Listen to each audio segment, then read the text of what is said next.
Bienvenidos y muchas gracias por vuestra confianza en que podéis aprender algo aquí, que no sé si soy capaz de daros algo. En todo caso, os voy a dar mi experiencia en un tema hoy que voy a tocar que no me he atrevido a hacer nunca. Estas cosas no le diría a un gabinete de psicología. No voy a ser que el colegio de psicólogos se meta conmigo, que cosa que sería fácilmente probable que pasara, ¿no? Entonces, voy a dividir esta charla en dos. La primera parte tiene que ver con por qué nos pasan las cosas que nos pasan y cómo nos pasan. Y la segunda es lo que no me debe hacer nunca, ¿para qué? Yo tiempo buscando el para qué, ¿no? Creo que ya tengo elementos suficientes de juicio como para hablar. Ciertamente serán siempre muy parciales y muy pequeñitos, la muestra es muy pequeña. Creo que a lo largo de mi carrera profesional he tratado con unos 2.000 pacientes. Unas 50.000 horas de terapia y algunas más en grupo, pero sigue siendo muy poco. Bueno, este pequeño grano de arena, lo que he aprendido, tengo que contarlo porque es la deuda que tengo con vosotros y todos los que habéis confiado en algún momento en mí. Entonces, la primera parte es para contextualizar la segunda. Entonces, es un poco largo de prolijo, pero es que es mucha información la que quiero daros y hay muy poco tiempo. Para esto ya falta días y días y además trabajando con vosotros y en un estado continuo de reciprocidad en la información, ¿no? Así que vamos a empezar, si os parece, y si viene alguien, pues que se vaya incorporando. Vamos a hacer una cosa, que tampoco es eso. Vamos a hacer una cosa. Intentad recordar algo de vuestra vida, algo que os cause ternura. Aunque tengáis que iros muy lejos. Algo habrá. Una vida da para mucho. Venga, un cachorrito de perro que tuve, cuando nació mi hijo, lo que sea. Buscad por un momento algo que os haya causado ternura. ¿Tenéis más o menos algo? Bueno, ahora vamos a cerrar los ojos y vamos a estar un minuto intentando revivirlo. Cerramos los ojos y lo intentamos. Intentar acordaos lo que sentíais, dónde lo sentíais, cuál era el motivo del sentimiento. Probablemente se dibuje en vuestra cara una sonrisa, como siempre que nos acordamos de algo amable y bello.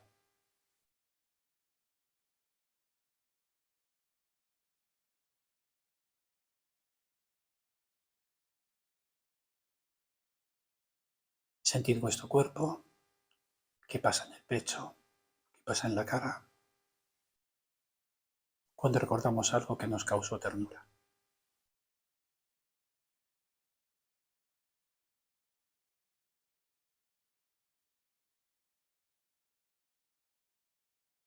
Muy bien, vamos abriendo los ojos.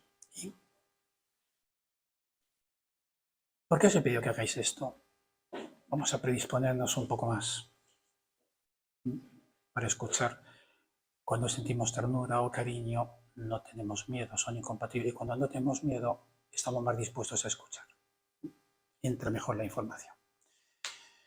Fijaos, si os pidiera que describierais esta sala, pues cada uno de vosotros lo describiría de una manera. Alguien se fijaría en el color, en el suelo, las sillas, la gente. En función de la predisposición que yo tengo para mirar, acabo viendo lo que veo.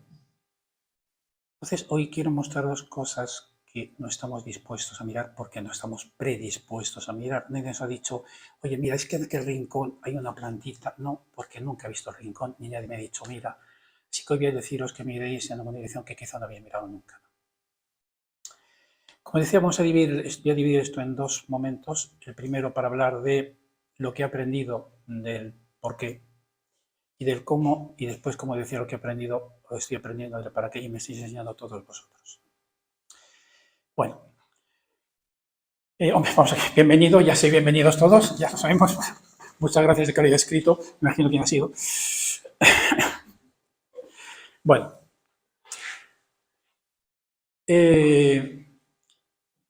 cuando empecé a trabajar en esto hace ya muchos años, pues uno sale de la universidad, hace el máster y esas cosas de rigor y aprende muchas cosas y entonces se pone a ejercer y se da cuenta no solo que no sabe nada, sino que tampoco sabe qué hacer con lo que le cuenta.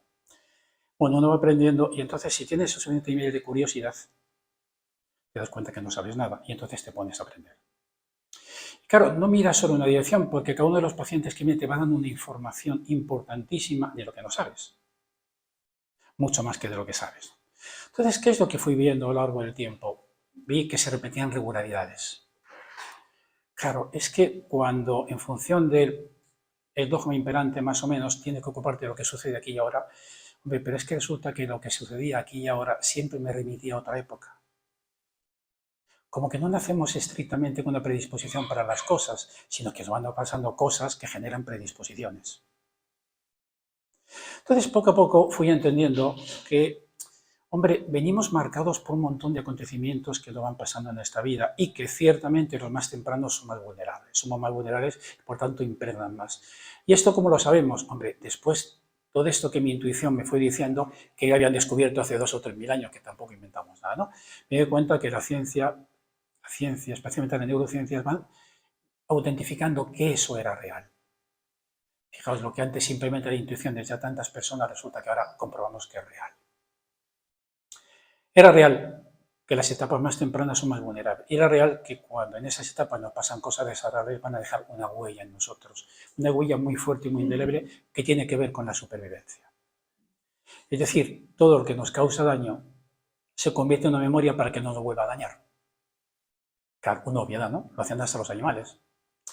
Lo que pasa es que no entendía muy bien el proceso. No entendía muy bien eso cómo se construye, por más bibliografía que había, aunque de esto no demasiado. Bueno, entonces poco a poco fui descubriendo que, bueno, vamos pasando por etapas que van quedando en función de lo que vivimos determinación. Y eso me llevó a darme cuenta que el ser humano viene con unas, como diríamos, características bastante concretas, que no tiene ni por asomo el resto de los primates, pero ni por asomo. Estamos muy lejos, infinitamente lejos de ellos, aunque solamente nos diferencia un 2% del componente genético. Tenemos el 98% de los genes de un mono. Pero otro 2% es especial. Pero no es lo genético, es que somos especiales. Entonces resulta que fui descubriendo algo que es una obviedad, lo sabemos desde siempre, es increíble, que descubramos lo que ya sabemos, ¿no? Bueno, eso me enseñó también que ya lo sabíamos, que casi todo lo que descubrimos ya lo sabíamos. Pues me llevó a otras conclusiones. Entonces resulta que descubro, reaprendo que el ser humano está dotado de unas características absolutamente únicas. Cuando alguien ve a un bebé, todos hemos visto bebés, no nos acordamos de nuestro bebé, nosotros, pero hemos visto bebés, ¿qué vemos? Algo que despierta en nosotros sentimientos increíbles. Vemos inocencia, vemos genuinidad, un candor increíble, una mirada que viene de no sabemos dónde, pero que tiene que ver con eso que llamamos alma. Tiene una inmensa creatividad, una alegría intrínseca, simplemente porque está vivo. Una necesidad imperiosa, una curiosidad sin límites para aprender. Para aprender es algo permanente. Y una inmensa vulnerabilidad. Porque la especie humana es la que más dura. Dura más el periodo de aprendizaje hasta que uno es autosuficiente. Ningún animal tiene un periodo tan largo como nosotros. 12, 14 años hasta que somos autosuficientes. Eso las especies y primates incluidos lo son mucho antes. Quiero decir que estamos diseñados para estar aprendiendo durante mucho más tiempo hasta que somos lo bastante suficientes para enfrentarnos con el mundo. Lo cual habla de una manera distinta de la crianza. Nuestra crianza no puede ser la de un simple C. Necesitamos mucho más ayuda, mucho más apoyo y durante mucho más tiempo. Bueno, así que fui dándome cuenta que el ser humano tiene esas características. Claro, pero para poder desarrollarlas, viene dotado de unas necesidades. Necesita que pasen cosas para que se pueda desarrollar. ¿Y qué necesita un ser humano? ¿Echas una mano ahora? Pon aquí en una columna, por favor, las cosas que necesita. Necesita por encima de todo amor, pero eso de amor es una palabra difícil de entender. No creo que conozcamos aquí el amor. Si acaso lo más parecido es cuando vemos un bebé. Antes de que nos dé miedo lo que le puede pasar a ese bebé, pues otro día lo convertimos en otra cosa. En ese momento que vemos un bebé, un cachorro de perro, hay algo en nosotros que se conmueve, hay una emoción intensísima. Y entonces resulta que descubrimos que el amor es un elemento absolutamente esencial. En los experimentos que se han hecho, porque se han hecho experimentos, con estas cosas, ¿no? Creo que lo comenté en una charla en maternidades, la reina Cristina, creo que se hizo aquí en España, una réplica. Se puede coger niños prematuros, 7 meses un grupo A, grupo B, grupo de niños prematuros, 7, 8 meses, y entonces a un grupo se les permite a los padres que les toquen a través de los guantes, unos minutos al día, y resulta que esos niños, por milagro, se desarrollan y ganan peso un 30% más deprisa, solo porque los padres están y les tocan a través de un guante.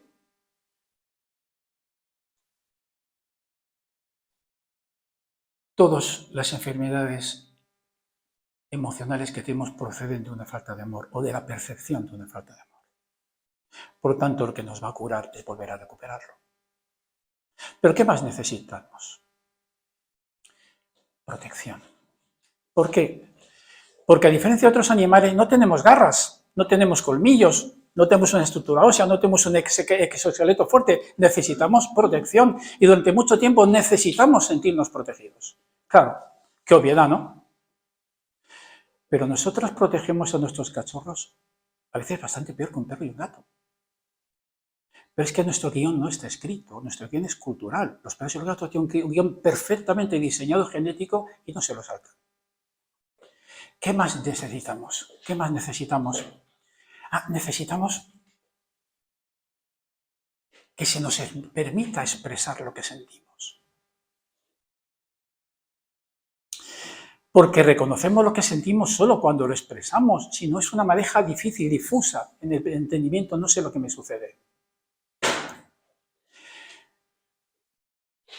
¿Y qué más necesitamos fundamental? Esto sí viene heredado de la parte biológica, un sentimiento de pertenencia. Necesitamos pertenecer, sentir que formamos parte de algo, porque si no nos sentimos muy mal, perdidos, quizá porque durante cientos de miles de años estar fuera del grupo era la muerte.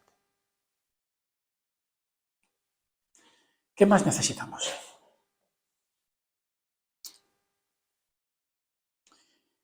Aprender. Cuando tiene el infortunio de visitar una residencia de ancianos, antes llamadas asilos, se siguen pareciendo bastante, y ve cómo las personas escasamente estimuladas y con ausencia de cariño se van adormeciendo en estado vegetativo, uno se da cuenta que o seguimos aprendiendo, nuestro cerebro se duerme, y si se duerme, está muerto. Por tanto, al momento que dejamos de aprender, estamos muertos. Lo cual nos habla mucho del para qué. ¿Te acuerdas de alguna cosa más importante? Hay más, pero vamos a dejarlo aquí. Bueno, entonces necesitamos esto. Pero claro, nosotros no nacemos en la nada, nosotros nacemos en sitios, en entornos, en lugares, no nacemos en el vacío, ¿no? ¿Y en dónde nacemos? Nacemos generalmente en familias, en lugares. Y claro, para que esto pueda desarrollarse, necesitamos que haya unas condiciones idóneas. Hombre, como una planta tiene que haber una buena tierra, un buen sedimento, agua, humedad, aire, luz. ¿Qué es todo eso para la especie humana? Un entorno adecuado, pero los entornos humanos suelen difícilmente ser los adecuados porque somos humanos y porque estamos en continuo estado de aprendizaje y cambio, claro. Es que si no, esto sería ya el paraíso, seríamos ángeles o algo así. Somos humanos, es decir, seres que están moviéndose continuamente y aprendiendo, por lo menos algunos. Entonces, vemos esto. Y ahora vamos a ver esto, ese ser maravilloso, ese alma encarnada en un cuerpo lleno de limitaciones y pesado, y con un cerebro de un primate desarrollado, pero un primate. Resulta que nace con todo esto. ¿Y dónde nacemos? Pues nacemos en los sitios que nacemos, en lugares como todo el humano que está no siquiera a medio cocer, a medio amasar. Porque estamos a medio amasar, lamentablemente, ¿no? Porque nos queda mucho, Pero seamos compasivos, porque es que nos queda mucho. Entonces, vamos a ver dónde nacemos. Vamos a hacer aquí un esfuerzo y vamos a intentar meter aquí los entornos que pueden dañar más este proceso de que este almita en un cuerpo de primate se desarrolle adecuadamente y venga a hacer algo a la altura de lo que es no vivir eternamente cogido. Entonces, esos entornos, vamos a ver qué entornos son enormemente destructivos. Si hay adicciones,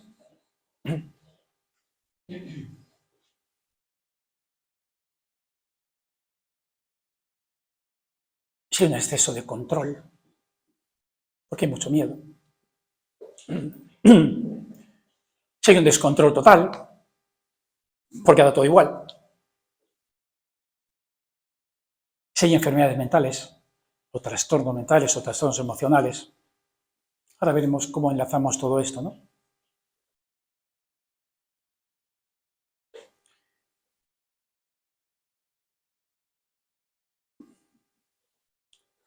Si hay comparaciones.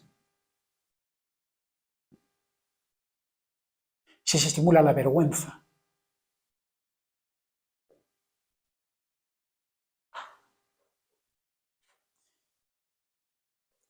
Si hay abandonos.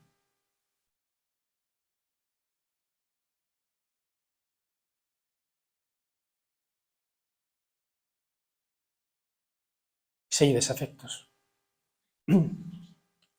Es decir, la especie humana, si es que estamos aquí, si es que no podemos ser tan severos con nosotros porque estamos creciendo. Bien.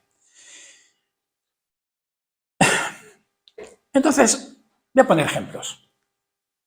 Esto es más ilustrativo que otra cosa.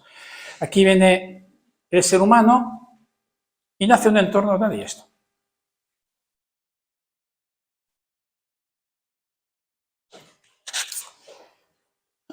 Caso A.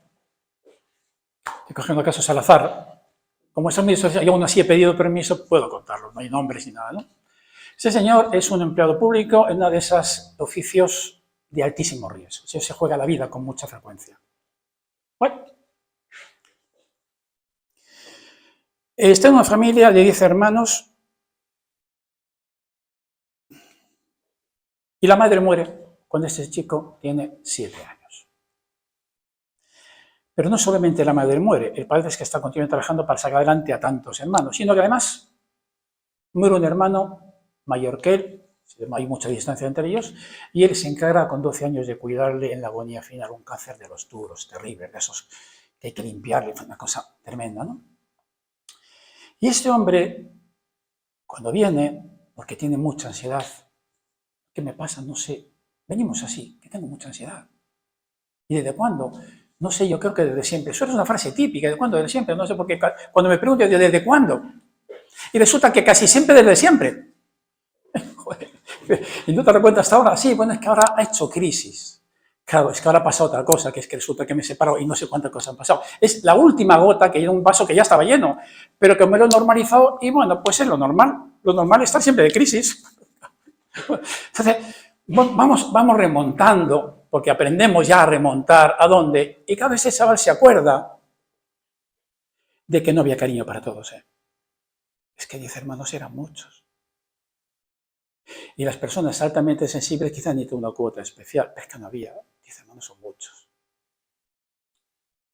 Y ese chico, ¿qué aprendió a hacer para obtener su cuota de cariño? Algo que vais a reconocer algunos aquí, porque es que no aprendemos, es decir, no innovamos demasiado desde hace muchos años, ¿no? Pues voy a ser el mejor niño del mundo, el más trabajador, el más solícito, el que está siempre atento a todo el mundo, siempre estoy... así que para eso se hizo de ese servicio, se hizo funcionario en un nivel de alto riesgo para salvar a más gente. Y entonces resulta que el hermano que estaba siempre dispuesto a atender a todo el mundo, el amigo que está siempre dispuesto a hacer favores, el que está siempre dispuesto a todo, el que todos están siempre por delante de él. Claro, cuando uno lleva una vida en la cual yo soy el último de mi propio reparto, es una cuestión de tiempo que acabe sintiéndome muy mal. Pero muy mal, porque es que no sé ni quién soy. Yo soy soy el proveedor de los demás. Pero cuando la vida me da un revés y me dice mujer que se va, o no sé qué, es decir, la vida me pone me da un golpe de frente, entonces me pregunto, ¿y entonces quién se acuerda de mí ahora? ¿Quién provee al proveedor? Nadie. Es entonces cuando generalmente entramos en crisis. Y entonces es que tengo mucha ansiedad, tiene un poco más de ansiedad que antes. La has tenido siempre, porque has estado siempre olvidándote de ti, ¿no? Y entonces resulta que vemos más cosas. Claro, vemos más cosas porque el descontrol y la percepción de abandono que tiene o desafecto que tiene esta persona ante las necesidades derivan en que me convierto en un salvador de los demás. Es decir, voy a comprar el cariño con favores y haciendo lo que sea, porque es la única forma en que tengo mi necesidad cubierta. Joder. Pero pasan más cosas. Claro, porque pasan más cosas. Este hombre tiene un problema muy serio con la paternidad. De hecho, se separa esa mujer porque él no quiere tener hijos. La mujer se separa de él. Tiene otra nueva pareja y entonces queremos tener hijos. No, es que no quiero. Entonces, eso genera grandes problemas, porque es una de las cosas que es difícil llegar a un punto medio. Aquí podemos tener un perro, pero no es lo mismo, ¿no? Y entonces, resulta que nos podemos a mirar y dime una cosa, cuando te eras tan pequeño y resulta que le pasó tal cosa más, uno de los hermanos que murió muy joven, y en él se creó la idea supersticiosa de que igual me muero cuando tenga la misma edad. Y estuvo agonizando hasta que cumplió los 20 y tantos años y resulta que no se murió. Bueno, pero con lo de los hijos seguía ahí. Entonces empezamos a explorar, ¿y qué te pasa con lo de los hijos? Y entonces un día me confiesa, en esos momentos catárquicos tremendos, donde la emoción aflora y entonces resulta curativa, es que yo no quiero que nadie pase por lo que pasé yo. Que tengas un día un padre y se muera, que tengas un hermano y se muera. Yo no quiero que nadie pase. Y entonces ahí me confiesa y se confiesa que yo no quiero que nadie sufra lo que sufrió, por eso no quiero tener hijos, por si soy el causante de eso. Ostras. Qué tremendo, ¿no? Bueno, vamos a buscar más casos. Venga. Esta es una chica que a mí ni me cuenta que ella es invisible. Estoy viendo, ¿no? Muy delgadita, como que su cuerpo entero también quisiera hacerse invisible. Siempre, una chica que nunca dice nada. Tiene amigas, nunca propone nada. No es lo que queráis el cine, vale, tiene amigas, siempre está en segunda fila, siempre está detrás, no se la ve. De hecho, se pone a hablar y le cuenta la comer y no dice nada. Es que no tiene peso, nadie cuenta con ella. No tiene lugar, no tiene espacio porque flota en el aire. Nos ponemos a explorar, pero hombre, tú no naciste seguramente invisible, igual no, tú naciste y lloraste y fuiste acogida. Bueno, ¿cuándo te hiciste invisible? No encontramos nada, por más que nos pusiéramos a explorar, y entonces se me ocurrió la idea, y eso me ayudó mucho. ¿Y si fue antes de que nacieras? Y entonces se pone a preguntar. No a la madre nunca, a la tía, la hermana de la madre, a veces sí hay que bordear, ¿no? Y entonces va y me dice, me cuenta, entre lágrimas, que la madre muchas veces pensó, esto me viene grande, quiero abortarte, hija. Al final no lo hizo, de hecho ella estaba aquí, pero nació con una emoción, la de la madre, porque permea absolutamente la placenta. Es que esas emociones permean la placenta porque se convierten en cortisol. Y entonces resulta que la niña nació con el sentimiento, yo no puedo dar guerra, no puedo ser nunca una molestia, no puedo dar calor, yo no puedo incordiar. Así que fue siempre una mujer silente, despacito, pasando de puntillas por la vida. ¡Qué tremendo! Que un sentimiento de mamá en un momento de desesperación, la mujer quizá no podía con eso, determine absolutamente la vida que va a llevar esta niña. Pero van siendo todavía más allá. Esto me ayudó también a entender otras cosas, todavía más allá. Ese es un chaval con una inclinación a conductas suicidas realmente llamativa. Conductas suicidas. A los chavales les gusta un cierto riesgo, pero no el riesgo de conducir borracho intencionadamente. No digo hacer deporte de altísimo riesgo, con un altísimo nivel de riesgo asociado. Y no podemos pensar, ese chaval, en él había una dualidad. Me gusta, me atrae, pero al mismo tiempo me di cuenta que esto es una locura. Y entonces no podemos indagar. Y resulta que en su familia hay unos cuantos suicidios. La generación de atrás y del más atrás, unos cuantos llamativo. El suicidio no es una cosa demasiado corriente, pero ya más de 3 en 2 generaciones, eso es muy poco corriente. Y preguntamos, ¿y qué pasa aquí? Y seguimos indagando. Aquí hay que indagar mucho más porque aquí están los secretos de familia protegiéndolo todo. Ya sabéis, siempre que hay un secreto en la familia, hay algo vergonzante, que no quiere que se... Y van a tener siempre que ver con 3 cosas. Los secretos siempre tienen que ver con 3 cosas, nada más que con 3 cosas. Asunto de sexo, infidelidades, abortos, líos, incestos. Asunto de enfermedades vergonzosas de carácter sexual o de carácter mental que hay que ocultar y asuntos de dinero. Me engañaron, estafó, se quedó con la herencia. Lo típico en las familias porque somos humanos. Y como de eso no se va a hablar, guardaremos secretos. Y por tanto, como se guarda secreto, la vida que tiene por salir acaba repitiéndose. Es un axioma. Todo lo que trato de ocultar va a acabar aflorando y alguien lo va a tener que sacar. Y entonces resulta que vamos descubriendo más atrás, le costó mucho, pero mostró un interés inusual. Vamos descubriendo que 3 generaciones atrás hubo algo sospechoso, raro, que se parecía bastante a un crimen dentro de la familia. Una muerte inexplicada, una investigación, algo que sucedió. Es decir, parece ser que había un sentimiento de culpa en la familia que se transmitía tremendo, de que alguien había hecho algo. Y en las familias, que todo tiene que resolver y se acaba aflorando, hay un mensaje: no merecemos vivir, mira lo que hemos hecho. Porque también descubrí que eso sucede. Y ahora hablaremos de ello. Es decir, siempre que un entorno determinado, actual o pasado, se ha dejado una gran huella, dificulta el desenvolvimiento de esto, vamos a tener trastornos. Por tanto, podemos ver que los trastornos de control excesivo, manías, perfeccionismo, obsesividad, van a tener que ver generalmente con familias donde ha habido un alto nivel de exigencias, una necesidad de control o comparaciones, tengo que ser. En familias donde ha habido abandonos, no digo abandonos, que el chaval o chaval ha interpretado como tal. Fíjate que no me he oído hablar nunca de culpa. Y por eso es que todo el mundo hace lo que puede. Pero es que las cosas salen como salen. Entonces tengo que contar con lo que sale, no con los resultados. No con la buena intención, sino con el resultado final. Y entonces eso de que hay una sensación de abandono. Aquí tenemos a los mendigos del cariño.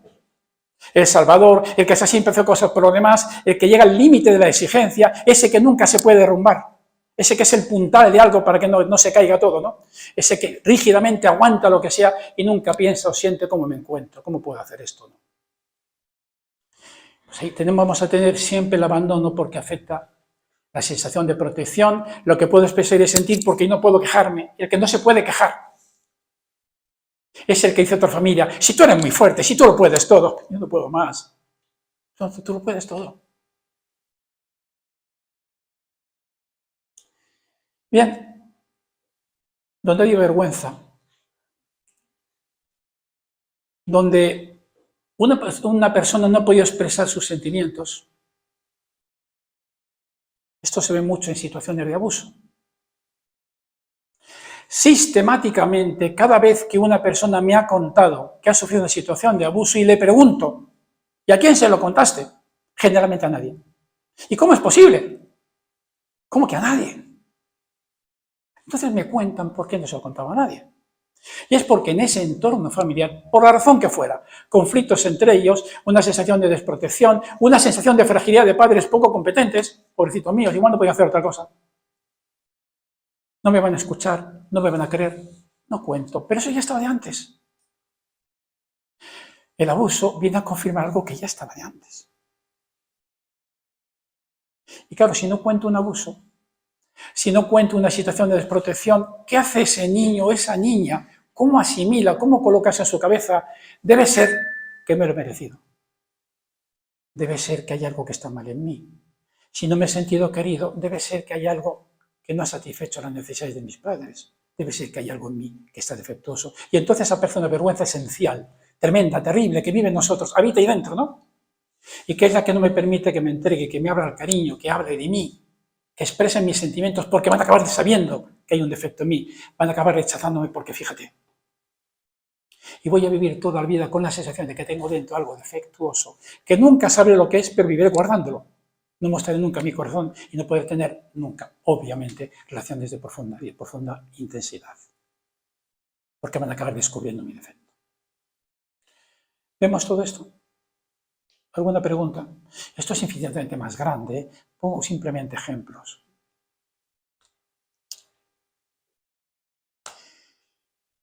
Otro ejemplo, y ya pasamos a otra cosa.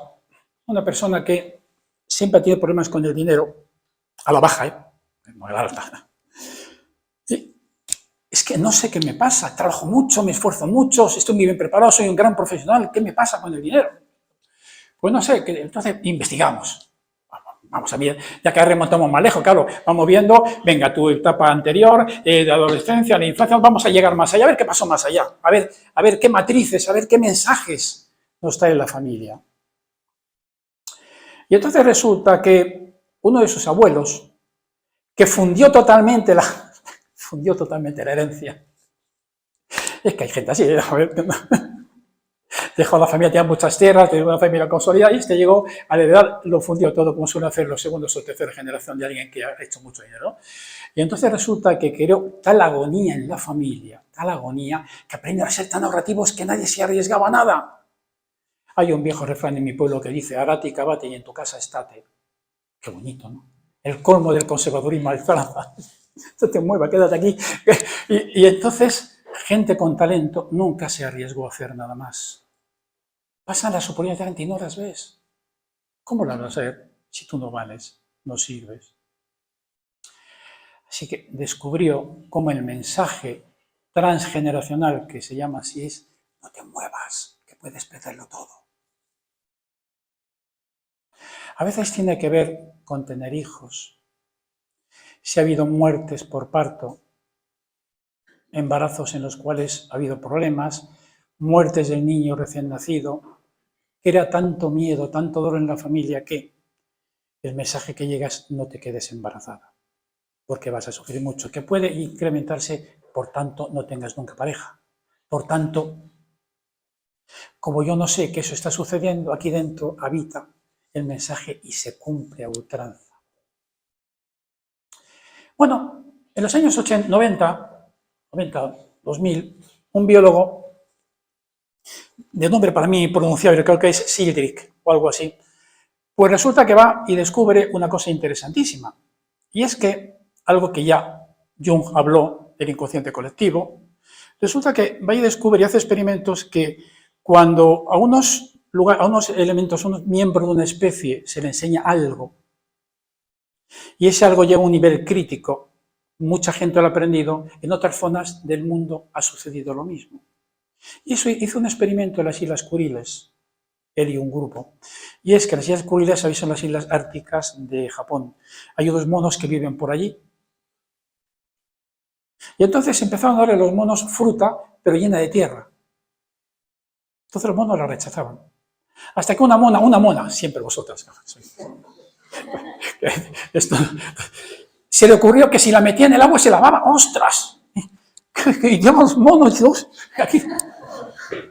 Y cuando un número suficiente de monos había aprendido a lavar la fruta, resulta que descubren que en la isla de al lado habían aprendido a lavar la fruta sin que hubiera ningún tipo de comunicación. ¿Y esto cómo puede ser? Y esto me descubre lo que él llama campos mórficos. Hay mucho debate, pero es que cada vez hay más evidencia, mucho debate porque los experimentos cuesta bastante replicarlos. Es decir, era lógico que las especies tengan un elemento más de evolución. Si lo que aprendo aquí útil lo saben allí, tenemos más oportunidad de sobrevivir como especie. Entonces, ¿cómo no íbamos a tener elementos de ese tipo? Hoy que se hacen muchos más experimentos, vemos otras muchas cosas. Por ejemplo, si a esta señorita le quitan de las epiteliales de aquí unas celulitas y se le llevan a 50 kilómetros y después le dan a ella un euforizante, adrenalina, las células de allí separadas del cuerpo tienen el mismo comportamiento que las que tiene su cuerpo todavía. ¿Y eso cómo es? No lo sabemos todavía, pero evidentemente algo está pasando. Hoy que existe Internet, podemos ver que se hacen descubrimientos simultáneos en el mundo de cosas, gente que no tiene en absoluto ningún tipo de comunicación. Hoy podemos ver esa simultaneidad. Pero es lógico pensar que la vida nos iba a dotar de elementos de supervivencia superiores y ahora empezamos a descubrirlos. ¿Y por qué es importante? Porque nos ayuda a sobrevivir. Si descubro que esta piedra afilada mata a ese y puedo comer, pues sería interesante para la especie que otra tribu allí lo aprendiera. Imaginaos, por tanto, que todo lo que se aprende en una generación que sea útil para la supervivencia se traslada a la generación siguiente. No siquiera hay que decirlo, no hay ni siquiera que hablarlo. Se puede hacer por secretos o pasa a través de los campos mórficos. Por tanto, si para mi bisabuela fue tremendo que un hijo muriera en el parto, pues probablemente ha trasladado mucho cuidado con los embarazos. Y entonces ya nace la nieta o la bisnieta y resulta que no se queda embarazada. Porque esto llega a lo biológico. ¿Y qué le pasa? No sé, no le pasa nada, no hay ningún problema. No, hay un miedo inconsciente que le impide que se embarace. ¿Vemos hasta dónde llega todo esto? ¿Alguna pregunta? Vengo a preguntar al hombre que... Dice, creyendo que eso es cierto, si nos concentramos aquí en hacer algo bueno, en las islas civiles, como diría un político, ¿cómo me alegro que esa pregunta? Claro. Pero eso no nos lo han contado. Claro. Fijaos que el inconsciente entiende el dolor como algo de lo que protegerse, no con algo de lo que aprender. Pero ahora, parece que estamos en condiciones de empezar. Bueno, tiene que pasar muchos años, ¿no? Si es que esto no es nuevo, ¿no? De esto ya se ha hablado hace miles de años, pero quizá tenemos hoy elementos tecnológicos para certificarlo. Vamos a hablar de eso en la segunda parte. ¿Cómo me leo que me haga esa pregunta? ¿Qué diría un político? Claro que sí. Pero fijaos que hasta ahora es solamente para el dolor y el sufrimiento.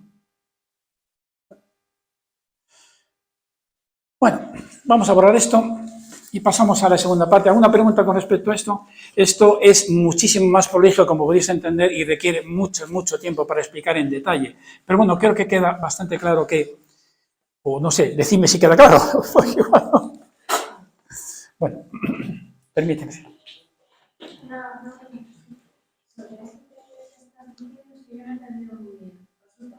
En una toma de la especie humana tiene como un descubrimiento. Y eso pasa no al mismo tiempo, sino en la misma especie, en otro momento, en ese mismo descubrimiento, ¿no? Cuando el nivel de aprendizaje tiene densidad bastante, es decir, lo han aprendido casi todos. Efectivamente. Fíjate, es como que hubiera una especie inconsciente colectiva. Al final llevaba razón, parece Jung cuando hablaba de esto. Entonces, si es lo bastante seguro y lo bastante sólido, se transmite. Pero no dices que sea al mismo tiempo, sino con el tiempo... No, casi de forma simultánea. Quiero decir que tenemos antenas que no sabemos que están aquí. Por tanto, seguimos ignorando infinitamente más de lo que hacemos, pero empezamos a saber cosas. Por lo tanto, fijaos, tenemos aquí que está el entorno paterno y aquí está el entorno materno de una persona cualquiera, ¿vale? Y ahí detrás, pongamos 3 generaciones. Más allá de que no quedan documentos apenas, ¿no? Quizá dentro de 10 generaciones sí, porque está todo digitalizado, pero no. Ahora encontrar testimonios de hace 50, 70 años es muy complicado. Y entonces ese niño o niña nace fruto de esto, aquí. Y entonces resulta que empieza a vivir un mundo, todo un carrilito, que es el que le marca las condiciones ambientales, sus recursos y un montón de cosas. Y entonces aquí tenemos que, si aquí está papá y aquí está mamá, con todo su entorno inmediato, tíos, abuelos, todo esto tiene una influencia. Y además la influencia que viene atrás, que es enorme, y esta resulta casi invisible, pero es enorme. Forma parte de la microcultura familiar y es muy poderosa. Aquí están la mayor parte de los prejuicios, una condición cultural, una visión del mundo, la visión de economía, social, política, religiosa, aquí está todo. Y además de eso, que ya viene dado, eso viene ya, aquí. Cuando ese niño nace, ya viene con todo el paquete. Pero además de eso, vamos a tener una infancia, una adolescencia, un entorno, la guardería, el colegio, el problema con el profesor, los amigos, las cosas que pasan. Aquí está, lo llevamos encima puesto. Entonces yo me llamo Pepe, por poner nombre. No, yo no tengo ni idea de quién soy. Porque, hombre, llegar a aventurarme, porque si os pregunto ahora, ¿quién eres? ¿Me vais a contar un nombre? ¿Una condición social? ¿Una edad? ¿Dónde estás? ¿A qué te dedicas? ¿Una profesión? Pero si yo te digo, ¿qué eres? Entonces la pregunta, ¿y qué soy? No sé qué soy. Yo sé quién soy. Así que, ¿cómo se relaciona el por qué con quién y el para qué con qué? Entonces, como llevo toda la vida que me dedico a esto, y quizá toda la vida también, ¿no?, estudiando el por qué suceden las cosas, tengo este método de exploración. Entonces, esto sucede porque sean estas circunstancias, y como sean estas circunstancias, cuando Pepe, que viene con toda esta carga, la vida le pone un quiebro aquí, le pone una pared, mira, voy a ponerte un inconveniente. Por cuestión de tiempo, si esto es así. Hay una metáfora en el mundo judío que me encanta porque tiene mucha sabiduría, que dice, bueno, llega Satán y dice a Dios, oye, mira, que ese fulanito se ha dormido, ¿le hago algo? Venga, sí, ponle una provocación, que hay que despertarle. Así que Satán, para el mundo judío, no es el demonio. Es el gerente, el que lleva la gerencia de motivaciones. Entonces, Pepe llega y de la vida le coloca un quiebro. Claro, hombre, sí que para eso está la vida. Empezando por su propio nacimiento y el entorno en el que nace.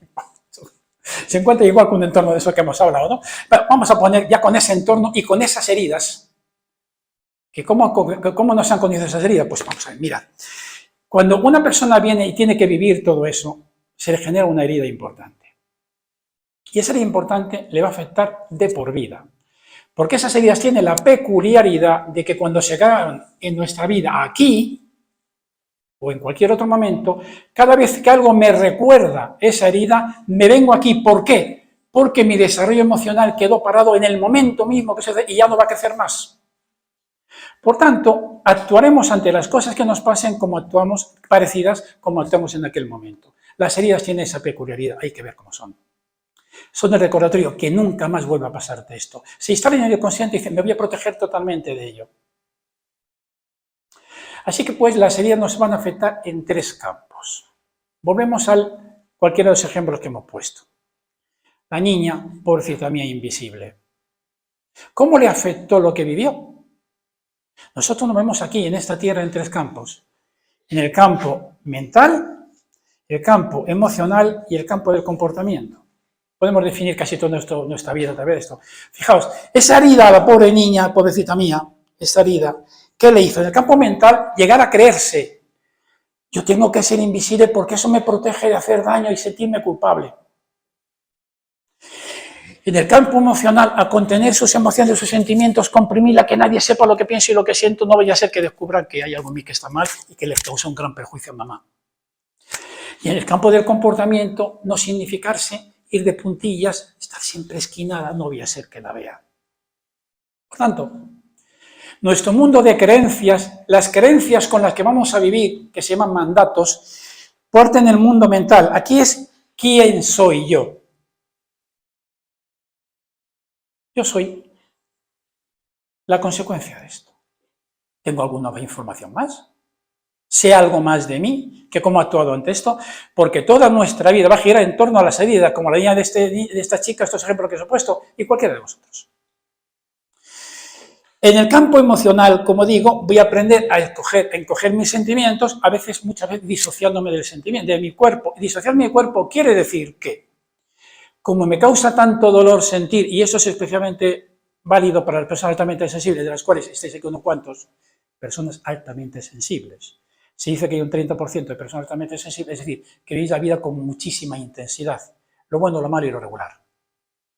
A esto les afecta más todavía, porque cualquier cosa que sienten es muy intensa.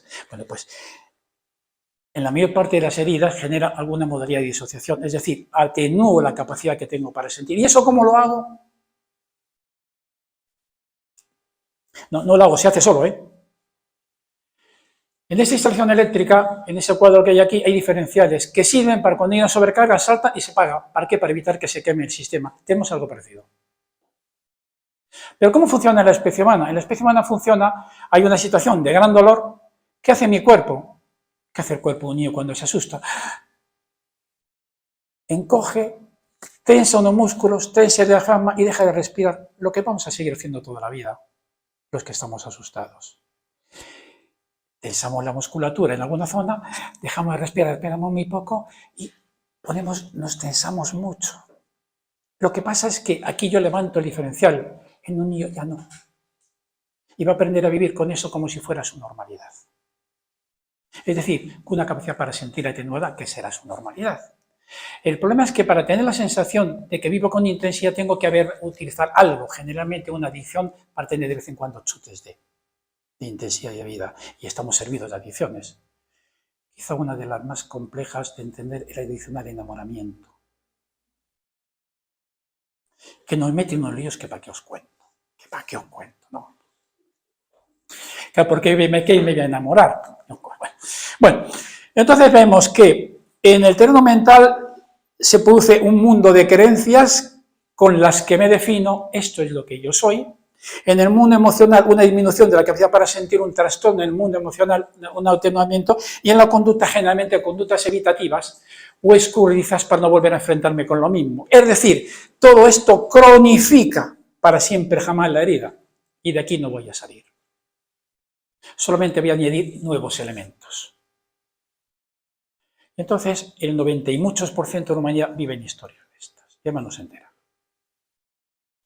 Sois afortunados vosotros que tenéis curiosidad para venir a un sitio como este. Afortunados de verdad. Bueno, entonces, aquí tenemos que Pepe, o Pepa, viene aquí y entonces la vida y le coloca aquí un obstáculo. Venga, lo de siempre. Una separación, una enfermedad crónica, que me ha arruinado, que me han despedido, que me deja mi novia, en fin, lo de siempre. Satán poniéndote a prueba. Ahí te despiertas, chaval, que andas ahí un poquito dormido. Entonces, ¿qué hace Pepe o Pepa? Pues hombre, lo de siempre. No pasa nada, aprieto los dientes, la nostalgia, me deprimo, tengo ansiedad, voy al psiquiatra, me da ansiolítico, no, yo puedo con esto, bebo un poco de más, fumo un poco de más, empiezo a meterme en líos, empiezo a dar vueltas y vueltas y vueltas, ¿qué más me siento? Su vitalidad empieza a deteriorarse, cada vez se siente peor. Y un día a lo mejor viene una terapia con alguien como yo. Bueno, y entonces viene Pepe y me cuenta, tengo ansiedad. Tengo ansiedad. Tengo ansiedad, ¿no? ¿Y cuánto tiempo hace? No, déjame que lo piense. ¡Ah! Tengo ansiedad desde aquí. Oh. ¿Y cómo te has dado cuenta? Nunca, no sé, porque creía que era normal. O sea, creía que era normal que dormías mal, que tienes de vez en cuando pensamientos obsesivos, que fumas demasiado, que de pequeño te ibas solo a ver las hormigas por donde te quería. Era normal. Pero criatura, ¿con qué lo vas a comparar? Si era la normalidad que había en tu vida, ¿qué otra cosa podías hacer, no? Así que llega aquí y viene a ver a un psicólogo o a un terapeuta y le dice, bueno, generalmente, lamentablemente, vamos a ver cómo hacemos la cárcel más cómoda. Entonces vamos a poner flores. Entonces vamos a decorar esto un poquito, bueno, tampoco es tan malo, déjalo estar, bueno, lo que tienes que hacer es no hacer caso, ese tipo de cosas que la diera también un amigo, eso es lo que hace lamentablemente la mayor parte de mis colegas. Y lamento tener que ser tan severo, pero es que trabajo con ellos. Eso está muy feo. Como, espero que somos humanos, ¿no? Entonces, Pepe o Pepa, como mucho, y no está mal, consigue a subir un poco por aquí y entonces se hace un poco más cómodo, a veces pone límite a los demás, saca un poco de gallardía y empieza, bueno, pues mira, qué bien, empieza el hombre ahí o la mujer ahí, esas cosas. Pero en general, cuando tiene un poco de mejoría, coge y se marcha. Se volverá a repetir dentro de un tiempo si no ha aprendido bastante. Bien. Pues hasta aquí el cómo y el por qué. ¿Alguna pregunta sobre el cómo y el por qué? Decir preguntas, me hacen preguntas. Acabo yo solo, esto es un monólogo, es una turrada que os estoy pegando ahora mismo. ¿No tienes preguntas? ¿El por qué? Fíjate. Fíjate. Pero fíjate, el por qué se produce porque la especie humana, pobrecito de nosotros, estamos en un continuo aprendizaje, pero es verdad que aprendemos poco. Y estamos repitiendo sistemáticamente lo mismo generación tras generación. Sistemáticamente lo mismo. Porque, claro, uno traslada a sus hijos lo que ha aprendido. Lo que aprende es que sigue sin funcionar. Es que es lo único que tengo. Esto me recuerda que yo que hice el Nuevo Testamento, hombre, si te pido un pescado, ¿cómo das una serpiente? Es que no tengo más que serpientes. Toma algo, ¿no? Es que damos serpientes porque no tenemos más que serpientes. Fíjate que habla de siempre de la mejor de las intenciones y a veces de los peores resultados. Pero es que seguimos haciéndolo. Claro, igual tenemos una oportunidad de empezar a cambiar las cosas.